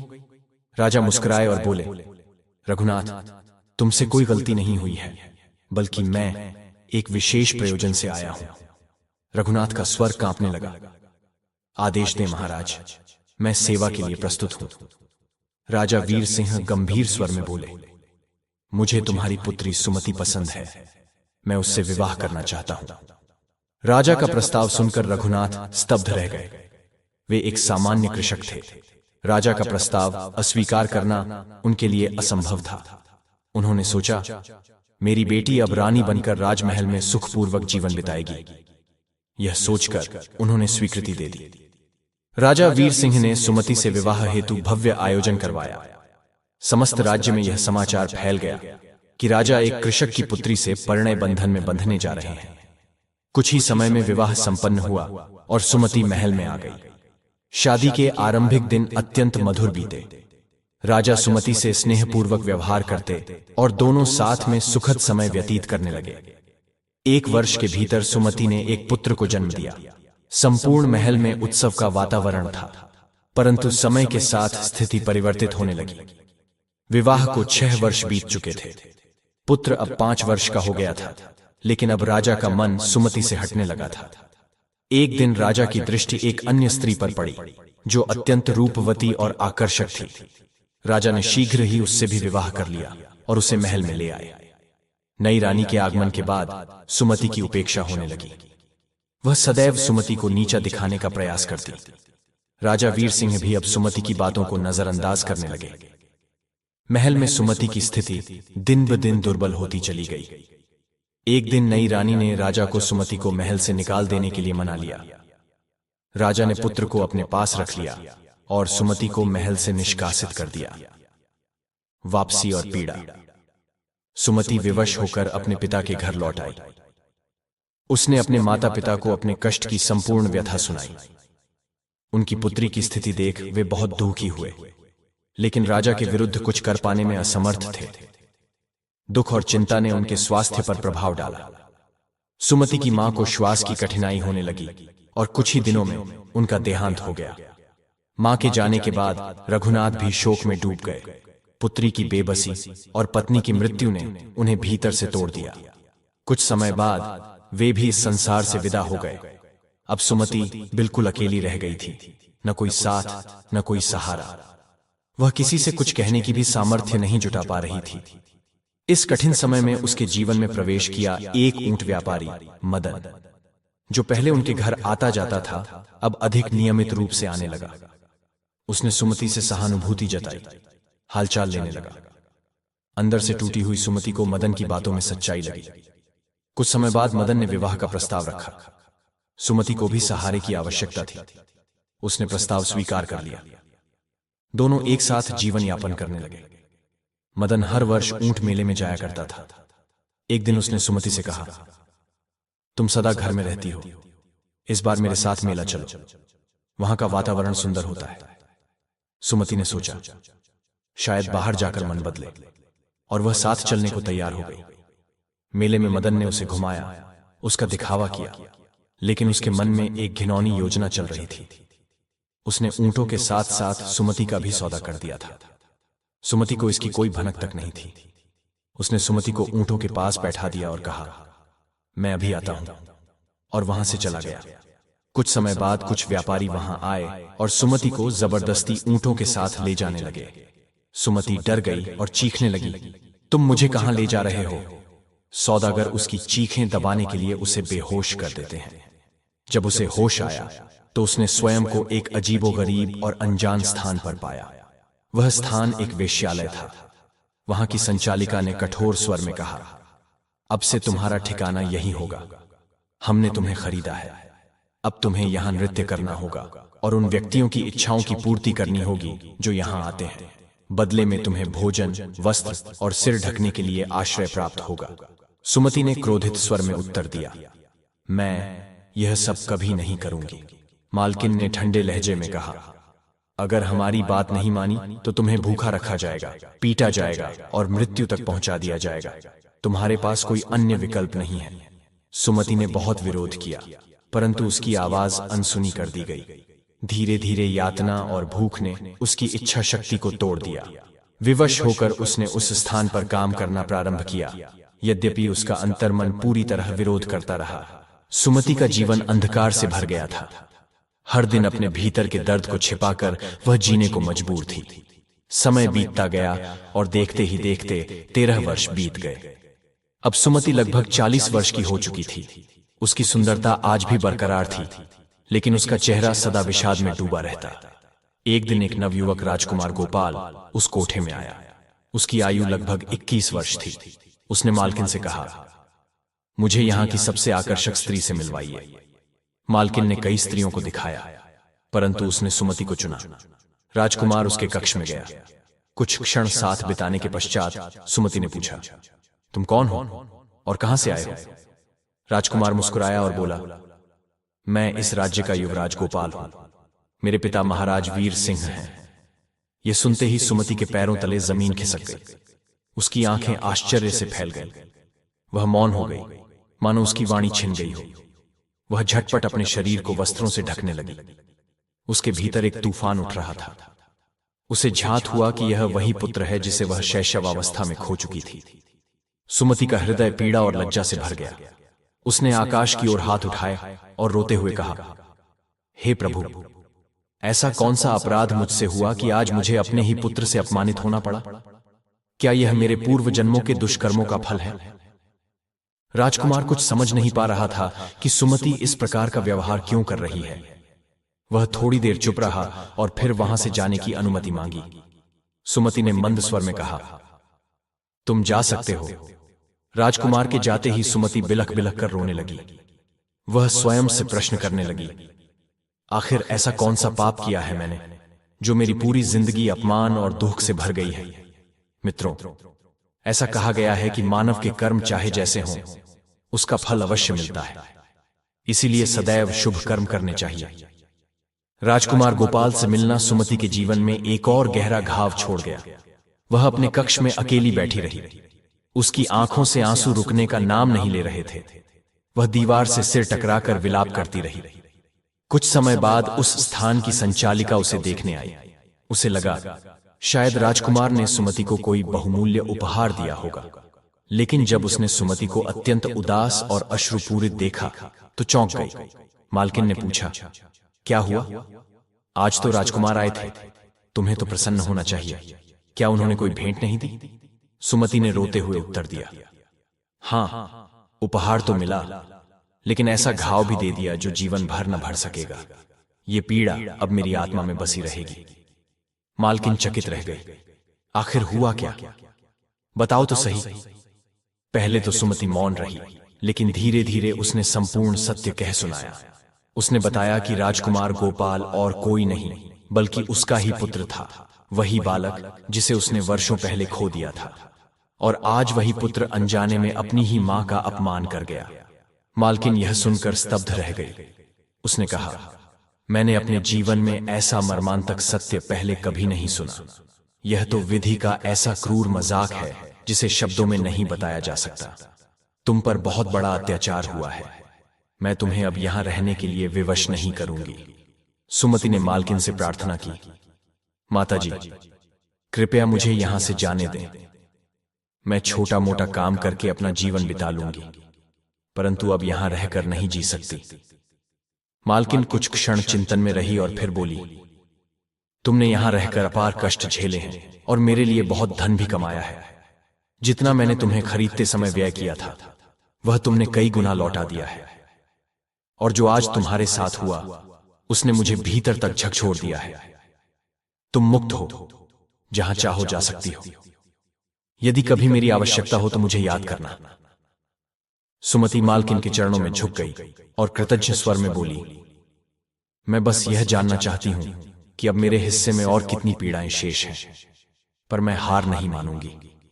सुमति ने उस अंधकारमय स्थान से बाहर कदम रखा। उसके पास न कोई ठिकाना था, न भोजन की व्यवस्था। कुछ दिन वह गलियों में भटकती रही। एक दिन भूख और प्यास से व्याकुल होकर वह एक पीपल के वृक्ष के नीचे लेट गई। उसकी हालत इतनी दयनीय हो गई थी कि आवारा कुत्ते उसके समीप आकर उसका चेहरा चाटने लगे, परंतु सुमति को इसका कोई भान नहीं था। उसी समय एक करुणामयी गुजारिन वहां से गुजर रही थी, जो दूध और मट्ठा बेचती थी। जब उसने सुमति की अवस्था देखी तो उसके हृदय में दया जाग उठी। उसने कुत्तों को भगाया और सुमति को उठाया। बहन, तुम कौन हो और इस हालत में कैसे पहुंची?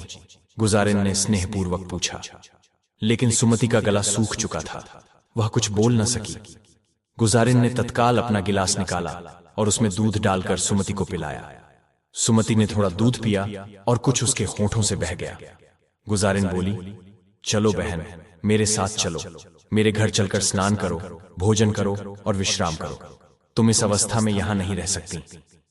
सुमति ने कोई उत्तर नहीं दिया, पर गुजारिन ने उसे सहारा देने का निश्चय कर लिया। वह उसे अपने घर ले गई, उसे स्नान करवाया, स्वच्छ वस्त्र पहनाए और भोजन कराया। धीरे धीरे सुमति को चेतना आई। गुजारिन ने कोमल स्वर में पूछा, बहन, अब बताओ, तुम कौन हो और तुम्हारे साथ क्या हुआ है? सुमति ने सिर झुका लिया। उसे अपनी सारी पीड़ा किसी से कहने में झिझक हो रही थी, लेकिन गुजारिन के प्रेम और सहानुभूति ने उसके मन के द्वार खोल दिए। उसने अपनी सारी दुख भरी जिंदगी की बातें गुजारिया से कह दी। यह सुनकर गुजारिन की आंखों में भी अश्रु आ गए। उसने कहा, तुम मेरी बहन जैसी हो। मेरे पति अब इस संसार में नहीं रहे और मैं अपने पुत्र के साथ अकेले जीवन व्यतीत करती हूं। तुम यहीं मेरे साथ रहो, हम दोनों मिलकर अपने दिन काट लेंगे। सुमति ने कहा, बहन, मैं तुम्हारे लिए भार नहीं बनना चाहती। मेरी जिंदगी की उलझने कहीं तुम्हें भी न परेशान कर दें। मुझे अकेले ही रहने दो। गुजारिन ने उसके कंधे पर हाथ रखकर कहा, बहन, पीड़ा बांटने से घटती है। मुझे तुम्हारे बारे में कोई चिंता नहीं है। यदि तुम मेरे साथ रहोगी तो हम दोनों मिलकर हर कठिनाई का सामना करेंगे। सुमति ने गुजारिन की बात मानी और उसके साथ रहने लगी। कहा जाता है, जो कठिन समय में साथ दे वही सच्चा साथी होता है। गुजारिन के अनुरोध पर सुमति मान गई, पर उसके मन में आशंका बनी रही कि कहीं उसकी विफलताओं का प्रभाव गुजारिन पर न पड़े। उसने फिर कहा, मेरी जिंदगी कष्टों से भरी हुई है। मैं नहीं चाहती कि तुम्हें मेरी वजह से कोई पीड़ा हो। मुझे एकाकी ही रहने देना उचित होगा। गुजारिन ने दृढ़ता से कहा, संकट में साथ देना ही सच्चा धर्म है। अब चाहे जो कठिनाई आए, हम दोनों साथ मिलकर उसका सामना करेंगे। गुजारिन के लगातार समझाने पर सुमति उसके घर रहने लगी। अब वह घर के सारे कार्य संभालने लगी। गुजारिन को दूध बेचने के लिए बाहर जाना पड़ता था, क्योंकि अब परिवार में एक और सदस्य जुड़ गया था। मेहनत और बढ़ गई थी। सुमति यह सब देख रही थी। एक दिन उसने कहा, बहन, यदि मैं भी तुम्हारे साथ दूध और मट्ठा बेचने चलूं, तो हमारा जीवन थोड़ा और बेहतर हो सकता है। गुजारिन ने पहले मना कर दिया, तुम घर पर रहो, बाहर का काम मेरे लिए ठीक है। सुमति मुस्कुराते हुए बोली, अगर हम दोनों साथ परिश्रम करेंगे तो आमदनी भी अधिक होगी और तुम्हारा भार भी घटेगा। अंततः गुजारिन मान गई और दोनों ने साथ काम करना आरंभ किया। वे सुबह सुबह बच्चे को विद्यालय भेजने के बाद दूध बेचने निकलती और दोपहर में लौटकर घर का कार्य करती। इस तरह 3 महीने बीत गए। एक दिन जब गुजारिन दूध बेचने जा रही थी, रास्ते में उसका संतुलन बिगड़ गया और दूध से भरी मटकी गिरकर फूट गई। वह जमीन पर बैठकर रोने लगी। अब क्या करूंगी? सारा दूध नष्ट हो गया। सुमति ने उसे सहारा देते हुए कहा, बहन, तुम दूध के लिए रो रही हो, जबकि मेरा तो पूरा जीवन बर्बाद हो गया, फिर भी मैं खड़ी हूं। सुमति ने गुजारिन को घर पहुंचाया, उसके जख्म पर हल्दी और तेल लगाकर पट्टी की। अब सारा काम सुमति ने स्वयं संभाल लिया। 10 दिन बीत गए, लेकिन घाव ठीक नहीं हुआ।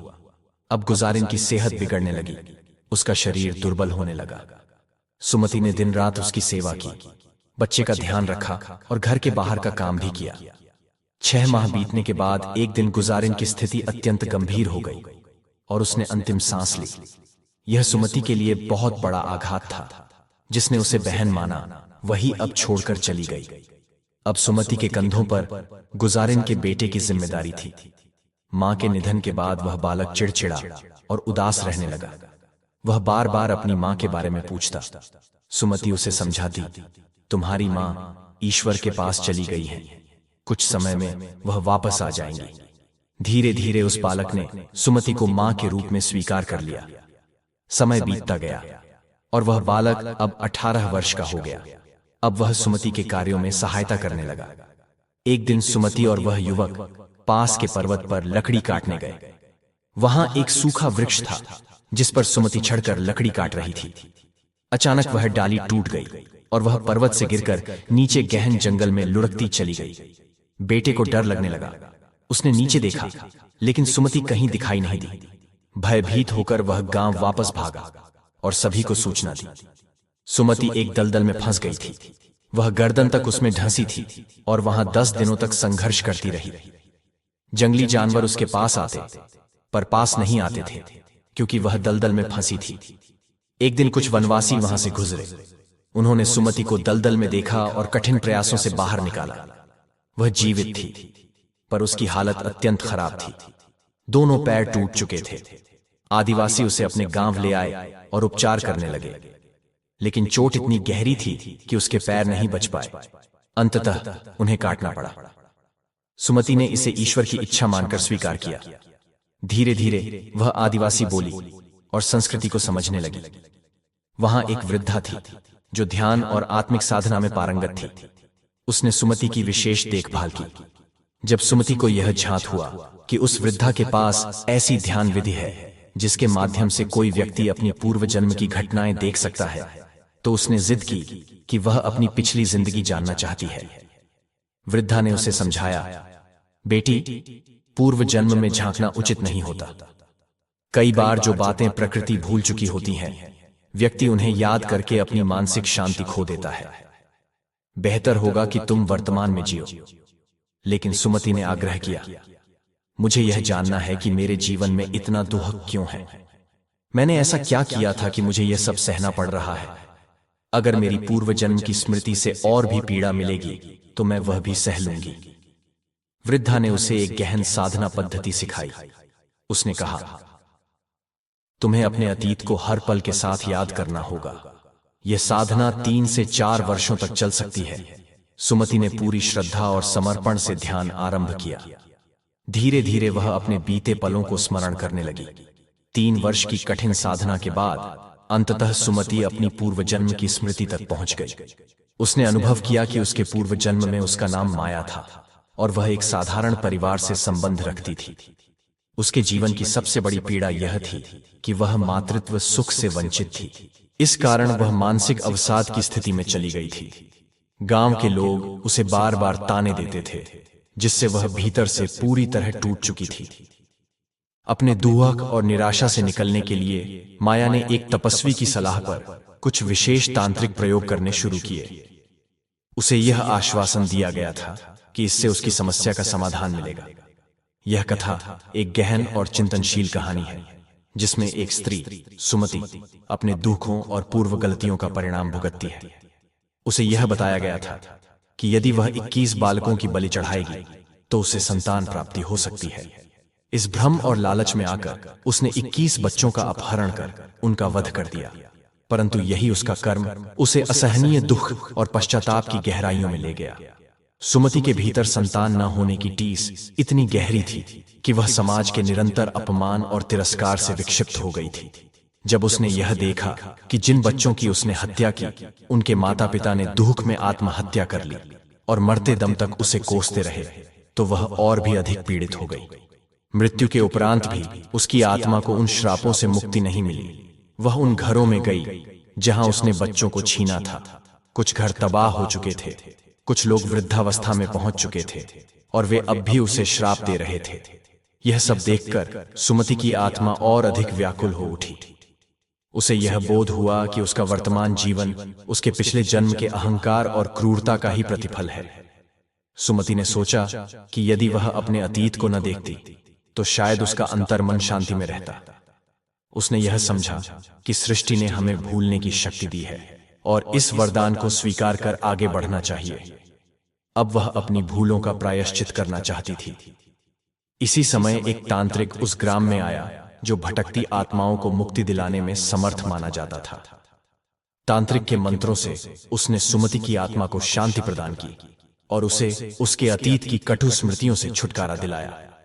वह तांत्रिक आसपास की भटकती आत्माओं को नियंत्रित करने में निपुण था। जब उसने सुमति की आत्मा को अनुभूत किया तो उसने उसे अपने वश में लेने का प्रयास किया। सुमति आत्मा रूप में इधर उधर विचरण करती रही। एक दिन उस तांत्रिक ने पुनः उसका आभास किया और उसे अपने अधीन करने की कोशिश की। वह तांत्रिक आत्माओं का उपयोग अपने स्वार्थ के लिए करता था। जब सुमति की बारी आई तो वह बोल उठी, मैंने अपने जीवन में अनेकों भूलें की हैं, कृपया मुझे और गलत कर्मों के लिए विवश मत करो। सुमति ने अपनी संपूर्ण कथा तांत्रिक को कह सुनाई और निवेदन करते हुए कहा, मुझे इस बंधन से मुक्ति दो और ऐसा उपाय बताओ जिससे मैं पुनः अपने शरीर को प्राप्त कर सकूं। तांत्रिक ने उत्तर दिया, तुम्हारी वेदना देखकर मैं तुम्हें कुकर्मों में नहीं झोंकूंगा, परंतु मेरे पास ऐसा कोई उपाय नहीं है जिससे तुम पुनः अपने भौतिक शरीर में लौट सको। यह सुनकर सुमति अत्यंत निराश हो गई और फिर से भटकने लगी। इसी दौरान एक संत उस नगर में पधारे जो अब वहीं निवास करने लगे।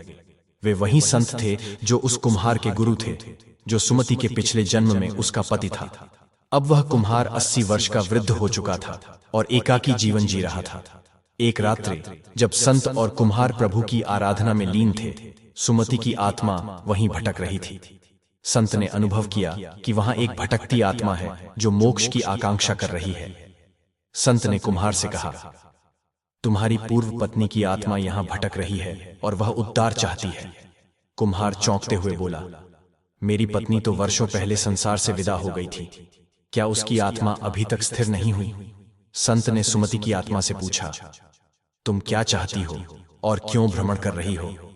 सुमति ने अपनी व्यथा संत को सुनाई और कहा, मैं अपने पापों का प्रायश्चित करना चाहती हूं और उसके लिए शरीर में वापस लौटना चाहती हूं। संत ने कहा, तुम्हें मेरे आश्रम में आना होगा। वहां प्रतिदिन प्रभु भजन, कीर्तन और ध्यान होता है। ईश्वर के नाम स्मरण से ही तुम्हें पुनः जीवन प्राप्त करने का मार्ग मिलेगा। सुमति ने संत की सलाह मानकर उनके साथ आश्रम जाने का निश्चय किया। आश्रम में रहकर उसने गहन ध्यान और प्रभु की साधना आरंभ की। धीरे धीरे उसे अनुभव होने लगा कि वह अपने शरीर में पुनः लौट रही है। उसने यह बात संत को बताई। संत बोले, तुम लौट सकती हो, लेकिन तुम्हारे पाप तभी समाप्त होंगे जब तुम 21 व्यक्तियों की सहायता करोगी और उनके जीवन में उजाला भरोगी। यही तुम्हारे मोक्ष का मार्ग है। संत के आशीर्वाद से सुमति ने अपनी आंखें खोलीं और शरीर में लौट आई। उसका शरीर अत्यंत निर्बल और घायल था।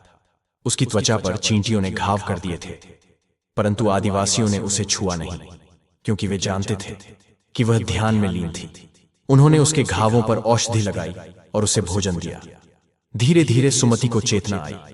सबसे पहले उसने उस वृद्धा के विषय में पूछा जिसने उसकी सेवा की थी। आदिवासियों ने बताया, वह माता 1.5 वर्ष पूर्व इस संसार से चली गई। उन्होंने तुम्हारे लिए हर संभव प्रयत्न किए।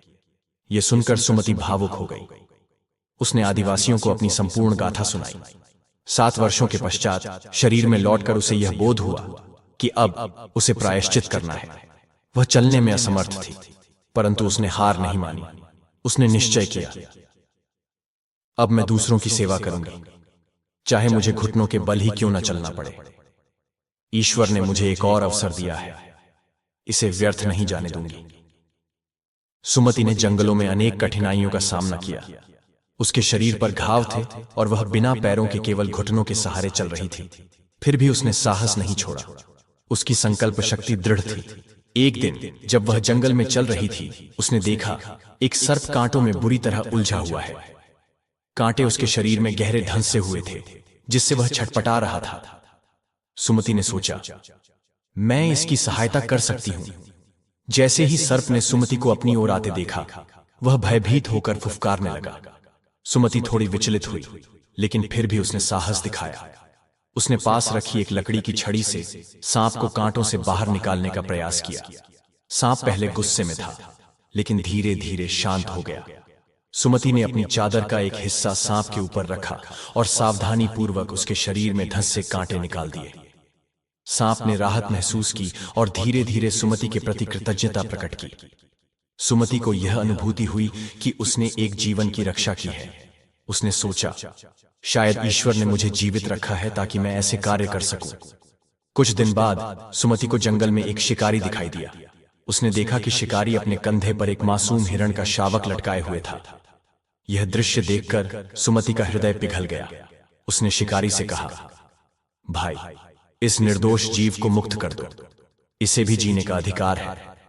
शिकारी ने उत्तर दिया, मैं अपने परिवार का पेट भरने के लिए इन्हें बेचता हूं। यह मेरा व्यवसाय है। यदि इसे छोड़ दूं तो हम भूखे मरेंगे। तब सुमति ने उसे समझाया, भाई, इन जीवों की हत्या करने की बजाय तुम जंगल से लकड़ी काट सकते हो या फल फूल इकट्ठा करके उन्हें बेच सकते हो। यह भी एक ईमानदार जीवन यापन है। पशु पक्षियों को मारना अनुचित है। ईश्वर ने उन्हें भी जीवन का अधिकार दिया है। सुमति के शब्दों ने शिकारी पर गहरा प्रभाव डाला। उसने उस शावक को मुक्त कर दिया और यह संकल्प लिया कि अब वह किसी भी जीव की हत्या नहीं करेगा। सुमति हर्षित हुई। उसे लगा कि शायद अब शिकारियों का जीवन बदलेगा और कई जीवों की जान भी बच सकेगी। इसके बाद सुमति ने ठान लिया कि वह प्रतिदिन वन में जाकर प्रत्येक जीव की सहायता करेगी। यही उसे अब अपना प्रायश्चित प्रतीत होने लगा। एक दिन जब वह वन में विचरण कर रही थी, उसने देखा एक भेड़िया झाड़ियों में फंसा हुआ है। उसके पंजों में तीव्र कांटे धंसे थे और वह वेदना से कराह रहा था। वह जोर जोर से आवाजें निकाल रहा था। सुमति पहले डरी और थोड़ी दूरी पर बैठ गई, लेकिन कुछ समय पश्चात भेड़िया शांत हो गया, मानो वह सहायता की प्रार्थना कर रहा हो। अपने भय को काबू में कर सुमति धीरे धीरे भेड़िए के समीप गई। उसने कांपते हाथों से उसके सिर पर हाथ रखा। भेड़िया शांत था। सुमति ने सावधानी से उसके पंजों से कांटे निकाल दिए। भेड़िए ने तुरंत चैन महसूस किया। वह कुछ दूर चलने के बाद लौटा और सुमति के हाथों को चाटने लगा, मानो अपने तरीके से उसका धन्यवाद कर रहा हो। फिर वह जंगल की ओर चला गया। यह अनुभव सुमति के लिए विशेष था। उसने पहली बार महसूस किया कि जीवों के भी भावनाएं और स्नेह होते हैं। उसने सोचा, यदि मैं इनकी थोड़ी सी भी मदद कर सकती हूं तो क्यों न अपना संपूर्ण जीवन इसी उद्देश्य के लिए अर्पित कर दूं। तब से सुमति ने ठान लिया कि वह हर जीव की सेवा करेगी, चाहे वह मनुष्य हो, पशु हो या वनस्पति। भले ही उसे घुटनों के बल चलना पड़े, वह रोज वन में जाकर जरूरतमंदों की सहायता करेगी। सुमति का यह प्रयास धीरे धीरे समस्त जंगल में प्रसिद्ध हो गया। पशु और पक्षी उसके पास आकर रहने लगे। वह अब केवल एक मानव नहीं रही थी, वह अब उस वन का अंग बन चुकी थी। अब वह वृद्ध हो चुकी थी। उसका शरीर दुर्बल हो गया था, परंतु उसकी आत्मा में अथाह शक्ति और असीम स्नेह था। एक दिन वह नदी के किनारे बैठी थी। मछलियां उसके समीप आकर तैर रही थीं। पक्षी उसकी गोद में आकर विश्राम कर रहे थे। सुमति ने अपनी अंतिम घड़ियां सूर्य को देखते हुए शांति से स्वीकार की। वह धीरे धीरे भूमि पर लेट गई। जब निकट की गिलहरियों ने यह देखा तो उन्होंने अपनी आवाजों से सभी पशुओं और वनवासियों को बुला लिया। सभी ने मिलकर सुमति को विदाई दी। उसका शरीर धरती माता को समर्पित किया गया। सबने प्रेम पूर्वक उसकी आत्मा की शांति के लिए प्रार्थना की। सुमति के जाने के बाद उस जंगल में अद्भुत परिवर्तन आए। जहां पहले वर्षों से वर्षा नहीं होती थी, वहां अब हर वर्ष पर्याप्त बारिश होने लगी। नदियां और सरोवर जल से भर गए।